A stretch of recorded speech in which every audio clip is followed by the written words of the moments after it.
Redditors who have a job where they go into other people's homes, plumbers, electricians, etc. What's the weirdest, most disturbing thing you've seen while working in a customer's house? Was a carrier for the post office. When you first start you only have one route 1 day a week. Every other day you cover for someone who calls in sick or is on vacation or something like that. So one day I covered for a different carrier who was sick. I get to one house and they have 4 packages. On the front door there was a sign that said, "Please don't knock or ring, just open door and leave the packages behind the door." So I'm like, okay, this is weird, but whatever, it must happen a lot because the sign was old and dusty. So I open the door, go in the house as normal. I bend down to put the packages down neatly.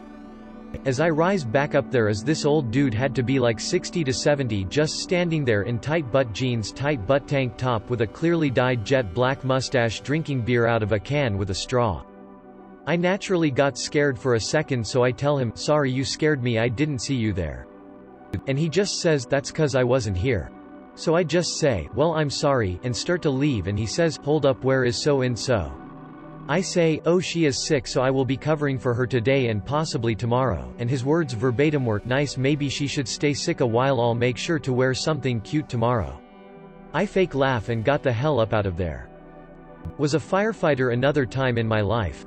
Had a middle of the night call to a mobile home for an elderly lady once. We walk in and it's dark, but as my eyes start to adjust I think, oh, that's weird wallpaper. I keep looking around, it's on the ceiling too. Weird inconsistent patterns and rectangle shapes. Eyes adjust some more while we are talking to her. WTF? Are those puzzles? She had hundreds of puzzles that she had glued when completed and then glued them to every surface of her mobile home. Walls, ceiling, living room, bedroom. Every square inch covered. Weird. But you do you. Especially in your own home. Certainly not as bad as most ITT. Disturbing? Not at all. Weird? A bit. I was a medical equipment delivery guy for a couple years. Went into a dementia patient's house and had to instruct his caretaker on how to set up a large e-tank of O2. As I was kneeling down, my phone went off with my really low-key notification tone, which was a singular beep. Well, the pet bird nearby seemed to have taken a shine to that noise and mimicked it perfectly in tone and volume. The caretaker and I looked at one another with her saying, "I've been here for 6 years and he's never done that before." From then on, every time I delivered and knelt down to re-educate the caretaker, SOP demands it, that bird would instinctively ping me until I let my phone notification sound go off, after which the bird would celebrate by bobbing his head up and down and turning in a circle. So, edit, this blew up. The patience is staying. Something tells me a caretaker for a dementia patient would need quite a bit of it. Friendly reminder to check in on your older friends and family who choose to live alone or with very little supervision with home care. They miss you. A lot. A few years back I worked as an electrician. I found a guy with a rifle laying next to him where he had tried to blow his head off through his mouth, but he had missed the vital parts. Brain and blood was all over the bed, but he was still breathing. He was in coma state of mind. Heard later that he died that day. Edit, sad face. More info in the gilded comment below. I'm an electrician and I was troubleshooting a bad outlet in the bathroom of a former NFL player. I was taking all the outlets apart, following them to see if I could trace out the home runs when he comes in and starts talking football. We are in the middle of talking when he just walks over to the toilet and starts taking a garbage. I couldn't see him, but there was just a little pony wall between us. He didn't even stop telling his story. It was crazy. I walked out because of the smell. He came out a little later and it was like nothing ever happened. Used to deliver oxygen to people's homes. Saw plenty of weird things. Lots of hoarders, but this one took the cake. He didn't want to let us into his house, but I had to do a home safety assessment before I could set up the equipment. He was anxious about letting me in because his house was mess. He kept telling me about his messy house. Come to find out, it wasn't just messy. It was filled with 200 chickens. He was proud of his show chickens and wouldn't let them live in a barn or coop. The smell was unbearable. Other than that, he was a super nice guy. Long ago I did estimates for fire and water damage repairs for a restoration company. But this couple had a smallish fire in their bedroom. When I enter the home it's seemingly normal, smells like smoke, there was a fire, makes sense.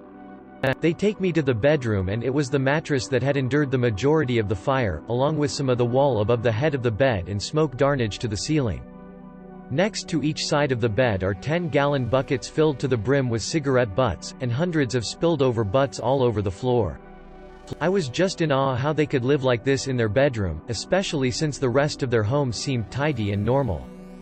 Also completely beyond me why they wouldn't clean that garbage up after the fire, if for no other reason than insurance adjusters being able to blame them, rightly, and possibly not pay out. How did the fire start? I asked. Required to ask, no idea, the husband replied. I was a paramedic in Oakland, and once I was in a home where a child has been bitten by a rat in her crib. As we were standing there talking to the mother about her options, a rat walked up to one of the firefighters and bit his boot. The firefighters stomped the rat to death, and the rat was taken to the health department for testing. That was a strange situation. Fire alarm inspector. Working in a cheap long-term hotel, and knocked on a door where a larger man dressed in essentially a purple bikini opens the door half asleep.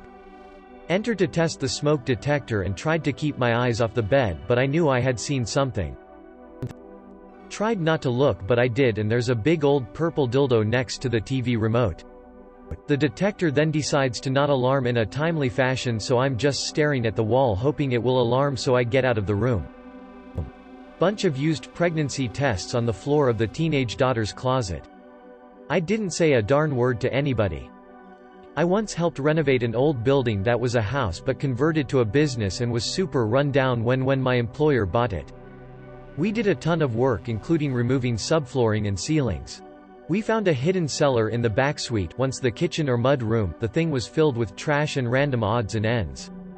There were GI water ration cans dated 1956. In the middle suite we kept finding spoons in the ceiling as we were taking it down. It was weird, but then we realized that it was where a junkie kept ditching their spoons. Edit, suite, as in office space, not men's wear. My boyfriend is a locksmith. During the 2008 recession, Las Vegas had hundreds, thousands of homes that were getting repoed or abandoned. The company he worked for would have him go and change the locks to keep people out, and usually this happened in the middle of the night to limit the possibilities of running into ex-owners of the properties. I sometimes tagged along, mostly to explore some of the ridiculously big houses that people had just left, but helped some of the time. This one house looked totally normal from the outside. You couldn't tell any difference from any of the other cookie-cutter, planned development homes. But inside, in every room, there were those timeout dolls. If you have never seen them, they are a doll that stands against the wall with its hands up to its face, and even more creepy, usually they have no face, but they look like a kid hiding their face or pouting after being put in a timeout. When I say they were in every room, I mean every single room. And not just one, but dozens, lining the walls.